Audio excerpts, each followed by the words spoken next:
A very good morning to all of you. I am Dr. Ranjita and you all are welcome to Zumexa classes. आज के इस lecture में हम लोग शुरुआत करने जा रहे हैं क्लास 9 हिस्ट्री एनसीईआरटी के बारे में। अब तक जो है हम लोग क्लास 6, 7 और 8 की एनसीईआरटी को कंप्लीट कर चुके हैं। क्लास 6 में हमने बात किया था about the ancient India, class 7 जो थी वो मेडिवल इंडिया के बारे में बात किया था और क्लास 8 जो थी वो मॉडर्न इंडियन हिस्ट्री के बारे में बात करती है। तो क्लास 9 जो है उसमें हम लोग बात करने वाले हैं वर्ल्ड हिस्ट्री की। तो क्लास 9 का जो फर्स्ट चैप्टर है that is about French revolution. तो अगेन ये क्लास की शुरुआत करने से पहले मैं फिर से एक बात आप लोगों को बता देना चाहूँगी कि जो हमारी एनसीईआरटी किताबें हैं, जो हमारी बेसिक बुक्स का पार्ट है, तो एनसीईआरटी बुक्स जो है हमारी उसके अंदर बहुत सारी इन्फॉर्मेशन दी हुई है, फर्स्ट हैंड इन्फॉर्मेशन है, करेक्ट इन्फॉर्मेशन है। तो ये जो वो इन्फॉर्मेशन है जो सभी एग्जाम्स का पार्ट है। तो अगर मैं बात करती हूँ यूपीएससी एग्ज़ाम पर्टिकुलरली, तो यूपीएससी एग्ज़ाम के प्री को छोड़ दें तो मेंस में जो है वर्ल्ड हिस्ट्री का पोर्शन है, जिसके लिए आपको समझने के लिए NCERT are the best sources. तो डीप डाउन नॉलेज लेने से पहले जो है आपको बेसिक नॉलेज लेना ज़रूरी है। आपको ये समझना ज़रूरी है कि वर्ल्ड हिस्ट्री में क्या क्या चीज़ें हो रही थी उस टाइम पे जब हम अपने मेडिवल और मॉडर्न इंडिया की बात कर रहे थे। तो उस टाइम पे वर्ल्ड हिस्ट्री किस तरीके से चेंज हो रही थी और वर्ल्ड हिस्ट्री में जो चेंजेस आ रहे थे वो हमारे कंट्री में किस तरीके का इम्पैक्ट लेकर आ रहे थे। तो ये सब समझने के लिए आपको इस एनसीईआरटी को समझना बहुत ज़्यादा ज़रूरी है। So today's the chapter 1 of class 9 NCERT reads about the French revolution. The French revolution, so we will start. अगर आपका कोई स्पेसिफिक सवाल है तो आप मुझे इस ईमेल एड्रेस पर मेल कर सकते हैं। ये मेरा इंस्टाग्राम हैंडल है और ये मेरे टेलीग्राम चैनल का आपको लिंक दिया गया हुआ है। तो इस टेलीग्राम चैनल पर आपको मेरे सभी लेक्चर्स के पीडीएफ मिलेंगे जिनको आप रिवीजन के लिए डाउनलोड कर सकते हो। अगर आप चाहते हैं मेरे बाकी के लेक्चर सीरीज़ को भी देखना तो उन सब के लिंक भी आपको इसी टेलीग्राम चैनल पर मिलते हैं। तो ये जो चैप्टर है, इस चैप्टर में हम लोग क्या बात करने जा रहे हैं, जैसा कि इस चैप्टर का नाम है, हम फ्रेंच रिवॉल्यूशन की बात कर रहे हैं। तो फ्रेंच रिवॉल्यूशन की अगर हम बात करते हैं तो ये हिस्ट्री में itself is a very important event. अगर हम वर्ल्ड हिस्ट्री की बात करते हैं, फ्रेंच रिवॉल्यूशन जो है उसने बहुत सारे नए आइडियाज़ को लेकर आए जिसके बारे में वर्ल्ड अभी तक अनअवेयर था। ये फ्रेंच रिवॉल्यूशन की वजह से जो होता है, जो सिस्टम होता है कि जो प्रिविलेज क्लास होती है फ्रांस में, उसके पास जो स्पेशल राइट्स थे उनको ख़त्म किया जाता है और जो कॉमन लोग हैं उनके पास वो सारे राइट्स आते हैं। तो इस चैप्टर में हम पढ़ेंगे 3 एस्टेट्स के बारे में पढ़ेंगे, हम स्ट्रगल के बारे में पढ़ेंगे, किस तरीके से स्ट्रगल कर रहे थे लोग, मिडिल क्लास क्यों ग्रो हुआ वहाँ पर, रिवॉल्यूशन की शुरुआत कैसे होती है, कैसे जो फ्रांस है वो कॉन्स्टिट्यूशनल मोनार्की बन जाता है, उसके बाद declaration of rights of main and citizen, regarding political symbols, France अबॉलिशेस monarchy and become a republic, किस तरीके से फ्रांस मोनार्की को अबॉलिश कर देता है, टेरर कैसे आ जाता है वहाँ पर, direct rules in France, directory rules France, did women have a resolution, did women has a revolution, women का भी एक रिवॉल्यूशन देखने को मिलता है, वुमेन की लाइफ के बारे में बात करेंगे, अबॉलिशन ऑफ स्लेवरी के बारे में बात की जाएगी और रिवॉल्यूशन इन एवरीडे लाइफ। तो फ्रांस में किस किस तरीके के चेंजेस आ रहे थे 18 और 19 सेंचुरी में, वो सब चीज़ों के बारे में हम यहाँ पर बात करेंगे। So let's start. अगर हम बात करते हैं 100 ईयर्स तक, अगर हम फ्रेंच सोसाइटी को अगर हम देखते हैं तो वहाँ पर इनइक्वालिटी प्रेवलेंट थी। जिस तरीके से हमने यहाँ पर देखा कि हमारी जो इंडियन सोसाइटी थी उसके अंदर इनइक्वालिटी है, कास्ट सिस्टम में हम लोग बटे हुए हैं, राजा है, नॉर्मन क्लास है और बहुत सारा कास्ट सिस्टम है, विमेन को एक सेकेंड ग्रेड सिटीजन बोला जा रहा है। तो इस तरीके की जो इनइक्वालिटीज़ थी वो वर्ल्ड ओवर प्रेजेंट थी। तो हम फ्रांस की बात करते हैं, अगर यूरोप की बात करते हैं, उसमें से फ्रांस की बात करते हैं, तो फ्रेंच सोसाइटी जो थी वो भी इनइक्वालिटी से अछूती नहीं थी। वहाँ पर भी एक नोबल क्लास थी, वहाँ पे क्लर्जी थी और नोबेलिटी थी और थर्ड एस्टेट थी। तो इस तरीके से हम वहाँ पर देखेंगे। तो फ्रेंच रिवॉल्यूशन जो है वो प्रोडक्ट है डिसफंक्शनल सोसाइटी का। हुआ क्यों फ्रेंच रिवॉल्यूशन, कारण क्या था, लोगों को रिवॉल्यूशन करने की ज़रूरत कब पड़ती है, लोगों को रिवॉल्यूशन करने की तब ज़रूरत पड़ती है जब बहुत ज़्यादा इनइक्वालिटी प्रेवलेंट होती है सोसाइटी के अंदर। फ्यूडलिज्म था, मतलब जो फ्यूडल मतलब लैंडलॉर्ड्स होंगे और उस तरीके का सिस्टम चलेगा, फ्यूडल सिस्टम जिसको कहा जाता है। तो इसमें क्या होता है, मोनार्की का एंड होता है फ्रांस में और एक नया सिस्टम ऑफ गवर्नेंस आता है रिवॉल्यूशन के बाद। जो नोशंस होते हैं इक्वालिटी के, फ्रीडम के, वो नए नोशंस हैं इमर्ज होते हैं। अगर आप सोशियोलॉजी के भी स्टूडेंट हैं साथ में तो आप देखेंगे, या सोसाइटी वाली जो हम एनसीईआरटी पढ़ेंगे उसमें भी हम ये सब चीज़ें पढ़ेंगे। फ्रेंच रिवॉल्यूशन के साथ आते हैं नॉर्म्स, इक्वालिटी, फ्रीडम की बात की जाती है, लोग समान हैं उसके बारे में बात की जाती है। तो ये इस रिवॉल्यूशन के बाई प्रोडक्ट थे। सबसे पहले समझने से पहले हम समझते हैं कि फ्रांस में उस टाइम पे हो क्या रहा था। तो फ्रांस में 3 तरीके के एस्टेट थे। फर्स्ट एस्टेट था जिसको क्लर्जी कहा जा रहा है फर्स्ट एस्टेट को। सेकेंड स्टेट है नोबैलिटी एंड थर्ड स्टेट है जिसके अंदर सारे कॉमन लोग आते हैं। तो क्लर्जी कौन सी क्लास है, वो वाली क्लास है जो कि राजा वाली क्लास है। सेकेंड जो है नोबैलिटी है और थर्ड स्टेट है उसकी रैंकिंग भी उसी हिसाब से। थर्ड स्टेट के अंदर बिजनेसमैन आते हैं, मर्चेंट्स आते हैं, कोर्ट ऑफिशियल्स आएंगे, लॉयर्स आएंगे, और कौन से आएंगे, पीजेंट्स आएंगे, किसान आएंगे, आर्टिजन्स आएंगे, छोटे किसान आएंगे। मतलब सारे के सारे लोग जो है कॉमन जनता वो थर्ड स्टेट में शामिल है। फर्स्ट स्टेट है क्लर्जी, सेकेंड स्टेट है नोबैलिटी और थर्ड स्टेट के अंदर सारे, जिसके अंदर बड़े बिजनेसमैन भी आ गए, मर्चेंट्स भी आ गए, लॉयर्स भी आ गए, एजुकेशनिस्ट भी आ गए, ऑफिशियल्स भी आ गए, छोटे किसान भी आ गए, बड़े थोड़े मिडिल लेवल के किसान भी आ गए, सब लोग आ गए उसके अंदर। तो फ्रांस की जो सोसाइटी थी, जो फ्रेंच सोसाइटी है, वो 18th सेंचुरी में डिवाइडेड थी 3 स्टेट्स के अंदर। पीजेंट्स की अगर हम बात करें, जो लोग खेती करते हैं, किसान हैं, वो 90% ऑफ द पॉपुलेशन थी। मतलब मैक्सिमम जो जनता है वो किसान थी, वो खेती कर रही है। तो पीजेंट्स जो है 90% हैं और वो किस में पड़े हुए हैं, थर्ड स्टेट में।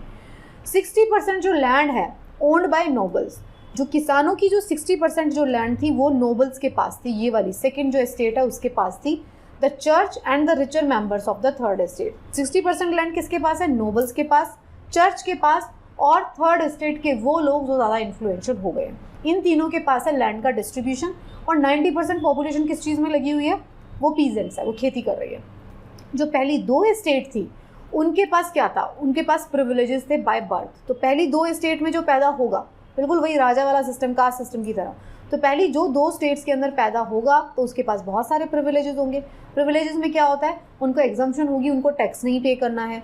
एंड फ्यूडल प्रिविलेजेस लाइक वो अपने एक्सट्रैक्टिंग फ्यूडल ड्यूज, मतलब वो अपनी फ्यूडल ज़मीन के ऊपर टैक्स लगा रहे हैं, वो सारा टैक्स उनको मिल रहा है। सिर्फ किस लिए मिल रहा है, क्योंकि वो उन 2 क्लासेस से बिलोंग करते हैं, फर्स्ट स्टेट से बिलोंग कर रहे हैं या सेकेंड स्टेट से बिलोंग कर रहे हैं, या तो क्लर्जी में है या तो वो नोबैलिटी में है। तो इन दोनों के पास बहुत सारे प्रिविलेजेस थे जो कि थर्ड स्टेट के पास नहीं है प्रेजेंट।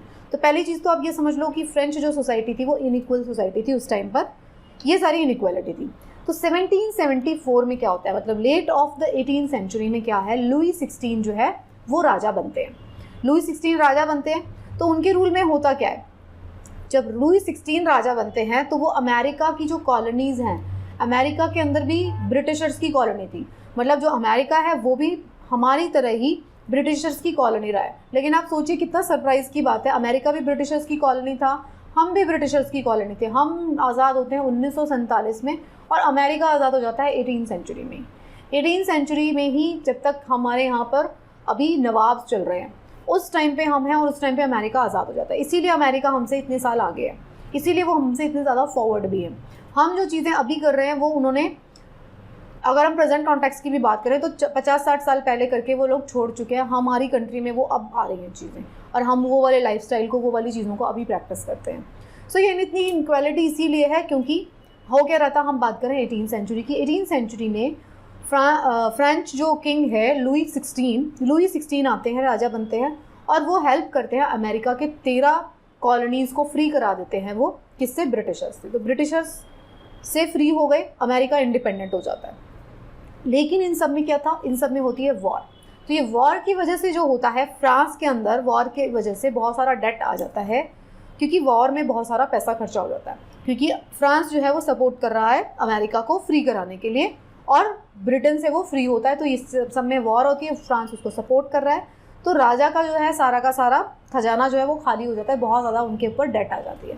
तो उस डेट को ठीक करने के लिए राजा क्या करता है, बहुत सारे टैक्सेस इम्पोज कर देता है। लुई 16 जो किंग है उसने बहुत सारे टैक्सेस लगा दिए। क्यों लगाने पड़े, क्योंकि वॉर में वो बहुत ज़्यादा डेट में आ गए थे। थर्ड स्टेट की जो वहाँ की जो खास बात पता है क्या थी, आपने अभी यहाँ पे देखा, सिर्फ टैक्स कौन भरेगा, थर्ड स्टेट के लोग। कौन टैक्स नहीं भरेगा, फर्स्ट और सेकेंड स्टेट के लोग जो है टैक्स नहीं भरेंगे, क्लर्जी और नोबेलिटी। तो नोबेलिटी और क्लर्जी जो है टैक्स नहीं पे कर रही है। सिर्फ टैक्स किसके ऊपर पड़ गया, टैक्स पड़ गया थर्ड स्टेट के ऊपर। वॉर की वजह से डेट बढ़ गई और उसकी वजह से टैक्स हो गया। अब क्या होता है, डायरेक्ट टैक्स जो था उसको टैली कहा जाता था, टैले, और इनडायरेक्ट जो टैक्स था वो भी लगाया जाता था, articles of everyday consumption. Direct और इनडायरेक्ट दोनों टैक्सेस लग रहे हैं। चर्च अपना अलग से टैक्स लगा रही है। डायरेक्ट और इनडायरेक्ट टैक्स तो है ही जो लोगों को देना है थर्ड स्टेट को। चर्च भी अपना एक टैक्स लगा रही है जिसको टीथेस कहा जा रहा है। वो किसके ऊपर लगा रही है, वो किसानों के ऊपर लगा रही है। तो मतलब जो थर्ड स्टेट है वो हर तरफ से मारा जा रहा है उनके ऊपर बहुत ज़्यादा टैक्स लगा दिए गए हैं। वो इसलिए किया गया है क्योंकि अमेरिका को फ्री कराया है अभी अभी, कहाँ से, ब्रिटेन से। अब इसकी वजह से क्या हो रहा है, जो पॉपुलेशन है, अब तक क्या हो गया, पॉपुलेशन जो थी, मतलब फ्रांस की 18 सेंचुरी की बात हो रही है, तो वहाँ पे 16-17 सेंचुरी में अब तक इंडस्ट्रियल रिवोल्यूशन आ चुका है और अब जो है वहाँ पे पूरा इंडस्ट्रीज़ लग गई हैं, काफ़ी साइंस में डेवलपमेंट होने लग गई है। तो उसकी वजह से क्या होगा, फ्रांस की पॉपुलेशन बढ़ रही है। अभी तक फ्रांस में पॉपुलेशन कम थी, लेकिन 1789 आते आते जो है फ्रांस की पॉपुलेशन काफ़ी ज़्यादा बढ़ चुकी है। अब जब पॉपुलेशन बढ़ती है तो उसको खाने के लिए चाहिए। अब सबसे बेसिक, अगर पॉपुलेशन बढ़ रही है तो सबसे बेसिक नीड है खाना, तो खाना वो खाएंगे, ब्रेड खाते हैं वो लोग, तो इसकी वजह से फूड ग्रेन्स की डिमांड बढ़ रही है। ओके, फूड कौन उगा रहा है, 90% जो क्लास है वो क्या है, उनकी जनता किसान है। तो 90% जो है वो किसान है, उन लोगों को ज़्यादा फूड लगाना पड़ रहा है क्योंकि पॉपुलेशन सारी बढ़ रही है, किसानों की भी बढ़ रही है, फर्स्ट और सेकंड जो 10% पॉपुलेशन, मतलब 100% बढ़ रही है पॉपुलेशन। तो इसकी वजह से क्या हो रहा है, पॉपुलेशन की बढ़ने की वजह से फूड की डिमांड बढ़ रही है और प्राइजेस जो है वो ब्रेड के बढ़ रहे हैं। अब क्या हो रहा है, ब्रेड जो है स्टेपल डाइट है, जैसे हमारे यहाँ पे रोटी है या चावल है तो वो लोग ब्रेड खाते हैं, तो उसकी वजह से क्या हो रहा है, मेजॉरिटी जो है लोग, उनकी स्टेपल डाइट है ब्रेड और उसके प्राइस बढ़ रहे हैं पॉपुलेशन बढ़ने की वजह से। अब क्या होता है, जो वेजेस हैं of the labourers did not keep pace with the rise in price. अब प्राइस तो बढ़ रहे हैं लेकिन लोगों को उतना पैसा नहीं मिल रहा जिससे कि वो ब्रेड को खरीद पाए। जो गैप हो रहा है पुअर और रिच का, वो डिवाइड होता जा रहा है। देखिए, जब भी किसी एसेंशियल कमोडिटी के प्राइस बढ़ते हैं तो सबसे पहला इफेक्ट किसको होता है, सबसे पहला इफेक्ट होता है वहाँ की मिडिल क्लास को और लोअर क्लास को, क्योंकि वही खाना, मतलब खाने के प्राइस बढ़ना सबसे पहले उनको इफेक्ट करता है। जो मान लीजिए रिच वाले लोग हैं, उनको खाने से उतना ज़्यादा फ़र्क नहीं पड़ता क्योंकि उनके पास ऑलरेडी पैसा है, वो सोचते नहीं है। उनको कब फ़र्क पड़ता है, प्रॉपर्टी के प्राइस बढ़ जाए तो उनको फ़र्क पड़ेगा। तो अभी क्या है, खाने के प्राइस बढ़ रहे हैं तो सबसे ज़्यादा जो इफेक्ट हो रही है वो थर्ड एस्टेट के लोग हो रहे हैं। तो रिच और पुअर का डिवाइड बढ़ रहा है। ड्रोट जो है वो भी आ गया, वहाँ पे सूखा पड़ गया है, ड्रोट आ रहा है या फिर हेल आ रहा है, मतलब हेल स्टॉर्मिंग हो रही है, तो उसकी वजह से भी हार्वेस्ट रिड्यूस हो जाती है। तो इस सब की वजह से क्या हो रहा है, सब्सिस्टेंस क्राइसिस आ रहा है ड्यूरिंग द ओल्ड रेजिम। इन सारी चीज़ों की वजह से क्या हो रहा है, जो लोग हैं उनका रिच और पुअर का डिवाइड बढ़ रहा है, सूखा भी बढ़ जाता है, कभी कभी क्रॉप फेलियर हो जाता है, जिसकी वजह से काफ़ी ज़्यादा प्रेशर है लोगों के ऊपर। अभी एक चीज़ और क्या हो रही है, growing middle class, envisages and and to privileges. अब क्या हो रहा है, एक दूसरी तरफ ये सब चल रहा था, दूसरी तरफ जो हमारी मिडिल क्लास थी, फ्रांस की जो मिडिल क्लास थी, फ्रेंच मिडिल क्लास, जिसके अंदर पीजेंट्स आ रहे हैं, वर्कर्स, उनको क्या होता, they lack the means to carry out full scale measures to bring the changes in the social and economic order. अब आप ये समझिए, स्टार्टिंग में जैसे अगर आप इंडिया की भी बात करते हैं तो रिवॉल्यूशन की स्टार्टिंग किसने की थी, रिवॉल्यूशन की स्टार्टिंग होती है, कांग्रेस बनाई जाती है, मतलब जो फुल स्केल रिवॉल्यूशन आता है कांग्रेस बनाई जाती है। या फिर अगर 1857 की भी बात करें तो शुरुआत कहाँ से होती है, शुरुआत होती है कि भाई जो वहाँ के जो राजा थे उन लोगों के अंदर रिसेंटमेंट आता है, वो लोगों को बताते हैं और लोग फिर रिवोल्ट करते हैं। तो ऐसा ही यहाँ पे हो रहा था। तो पीजेंट्स और जो वर्किंग क्लास है वो रिवोल्ट करने के लिए उतनी सक्षम नहीं है, लेकिन क्या हो रहा है, जो मिडिल क्लास के बीच में से ही कुछ लोग ऐसे हैं, थर्ड एस्टेट के बीच में से ही, जो ज़्यादा प्रॉस्पेरस हो गए, ज़्यादा एजुकेटेड हो गए और उनके पास न्यू आइडियाज़ हैं। कैसे आते हैं न्यू आइडियाज़, जब आप पढ़ना शुरू करते हैं, जब आप ट्रैवल करना शुरू करते हैं। तो थर्ड एस्टेट की वो क्लास जो कि अब ज़्यादा एजुकेटेड हो गई है, ज़्यादा प्रॉस्पेरस हो गई है और जिसके पास नए आइडियाज़ हैं, वो लेकर आती है रिवोल्यूशन। तो 18वीं सेंचुरी में आप विटनेस करते हैं मिडिल क्लास एमर्ज करती है फ्रांस में। तो फ्रांस में क्या हो रहा है, मिडिल क्लास का एमर्जेंस हो रहा है। ये वो मिडिल क्लास है जो वेल एजुकेटेड है, ये वो मिडिल क्लास है जिसके पास थोड़ा पैसा आ गया है, ये वो मिडिल क्लास है जिसके पास नए आइडियाज़ हैं। तो अब क्या होता है, they earn there wealth through trade and manufacturing of goods. तो वो उनके पास जो पैसा आया है वो कैसे आया, ट्रेड से आया, गुड्स से, मैन्युफैक्चरिंग से आया। तो थर्ड एस्टेट जो है वो भी, उसके अंदर क्या है, थर्ड एस्टेट के अंदर हमने देखा था ना, थर्ड एस्टेट के अंदर है ये सारे big businessman, merchants, court lawyers, official, ये सब भी हैं। तो ये वो वाली क्लास है जो लर्नेड क्लास है और जो है जिसके पास नए आइडियाज़ है। तो इसके अंदर लॉयर और एडमिनिस्ट्रेटिव ऑफिशियल्स भी हैं। तो वो क्या बिलीव करते हैं, no group in the society should be privileged by birth. तो ये जो मिडिल क्लास के लोग हैं, जो लर्नेड लोग हैं, जो थोड़े वेल्दी हो गए हैं, ये कहते हैं कि क्यों फर्स्ट और सेकंड क्लास जो है वो प्रिविलेज क्लास है। कोई क्लास प्रिविलेज क्लास नहीं होनी चाहिए, सबके पास इक्वल राइट होने चाहिए। अगर किसी को प्रिविलेज मिलना चाहिए तो वो मेरिट के बेसिस पे मिलना चाहिए। तो ये जो है वहाँ की थर्ड एस्टेट के लोग, which are well educated now and they which are prosperous now, तो उनका ये थॉट है कि मेरिट के हिसाब से जो है प्रिविलेजेस मिलने चाहिए। ये जो लोग हैं वो लेकर आते हैं फ्रीडम और इक्वालिटी के आइडियाज़ को। ये कैसे आते हैं आइडियाज़ ऑफ फ्रीडम और इक्वालिटी? जो है जॉन लॉक आप के बारे में पढ़ेंगे, फिलोसोफर, जीन जैकस के बारे में, रूसो जिसको बोलते हैं, जीन जैकस रूसो, इनके बारे में आप पढ़ेंगे। ये फिलोसोफर्स थे उस टाइम के, तो ये इक्वालिटी और फ्रीडम के आइडियाज़ को लेकर आते हैं, प्रोपाउंड करते हैं। तो रूसो जो है वो बोलते हैं एक गवर्नमेंट बनाते हैं, propose a form of government based on social contract between people and their representative. जो रूसो हैं वो एक तरीके की गवर्नमेंट को प्रपोज करते हैं, आगे आने वाले चैप्टर में हम पढ़ेंगे, जो कि लोगों और उनके रिप्रेजेंटेटिव्स के बीच में सोशल कॉन्ट्रैक्ट होगा। मॉन्टेस्क्यू जो है वो प्रपोज करते हैं division of power between legislative, executive and judiciary. तो ये उसके बीच में डिवीजन होनी चाहिए पावर्स के बीच में, लेजिस्लेटिव, एग्जीक्यूटिव एंड जुडिशरी के बीच में डिवीजन ऑफ पावर होनी चाहिए। मॉन्टेस्क्यू जो है ये प्रपोज करते हैं। अमेरिकन जो कॉन्स्टिट्यूशन है, अब अमेरिका जो है उस टाइम तक फ्री हो चुका है, अभी हमने बात किया था 18th सेंचुरी के लास्ट की बात है। 18th सेंचुरी के लास्ट में आते आते जो है अमेरिका फ्री हो जाता है ब्रिटेन से। तो अमेरिकन कॉन्स्टिट्यूशन बनाया जाता है and it's guarantee of individual rights for important example for political thinker in France. तो फ्रांस वाले लोग कहते हैं कि देखिए अमेरिका में कॉन्स्टिट्यूशन बना दिया गया जिसमें फ्रीडम की बात की गई, इक्वालिटी की बात की गई। तो ये जो है इनके पॉलिटिकल थिंकर, जो फ्रांस के पॉलिटिकल थिंकर्स है, उसको काफ़ी ज़्यादा इन्फ्लुएंस करता है। जो आइडियाज़ होते हैं फिलोसोफर्स के वो इंटेंसिवली डिस्कस किए जाते हैं लोगों के बीच में, उनकी बुक्स और न्यूज़पेपर पढ़े जाते हैं। प्लान किया जाता है to impose further, thus the plan to impose further taxes by Louis 16 to meet the expenses. ये जो होता है, ये जो प्लान था लुई 16 का कि भाई अब हम और टैक्सेस लगाएंगे, वॉर वाला जो एक्सपेंस है उसको मीट करने के लिए, उसके अगेंस्ट में प्रोटेस्ट यहाँ पे स्टार्ट हो जाता है। किसकी बात कर रहे हैं हम बात कर रहे हैं फ्रांस की। तो फ्रांस में ये सारी चीज़ें डेवलपमेंट हो रही है, ये आपको समझना पड़ेगा। क्या डेवलपमेंट हो रहा है फ्रांस में? ये डेवलपमेंट हो रहा है कि फ्रांस ने हेल्प किया अमेरिका को फ्री होने में। अमेरिका का कॉन्स्टिट्यूशन बनाया जा रहा है जिसके अंदर नोबल आइडियाज़ हैं, जिसमें फ़िलोसफिकल आइडियाज़ हैं, इक्वालिटी के, फ्रीडम के, जो कि फ्रांस के जो पॉलिटिकल थिंकर्स हैं, फिलोसफर्स हैं, उनको इन्फ्लुएंस करते हैं। यहाँ पे वो क्लास है जो लर्नेड क्लास है, जिसके पास थोड़ा पैसा भी आ गया है। तो ये वो क्लास है जो कि रिवॉल्यूशन लेकर आती है। यहाँ पे 3 एस्टेट थे, फर्स्ट सेकेंड एस्टेट जिसके पास राइट्स थे, थर्ड एस्टेट जिसके पास कोई राइट नहीं है। तो ये था स्टार्टिंग का initial introduction about the French revolution. French revolution क्या है ये इसके सेकेंड पार्ट में हम डिटेल में बात करेंगे। सो आई होप आपको ये एनसीईआरटी सीरीज़ पढ़ के काफ़ी मज़ा आ रहा है। अगर आप एनसीईआरटी सीरीज़ को फॉलो करते हैं तो ट्रस्ट मी आपका 70% से 80% जो आपका प्रिपरेशन है वो बिल्कुल अच्छे से हो जाता है। सिर्फ 20% में आप प्रिपरेशन का पार्ट बचेगा जिसके अंदर सिर्फ आपको फैक्ट्स को जॉट डाउन करना है, दैट्स इट।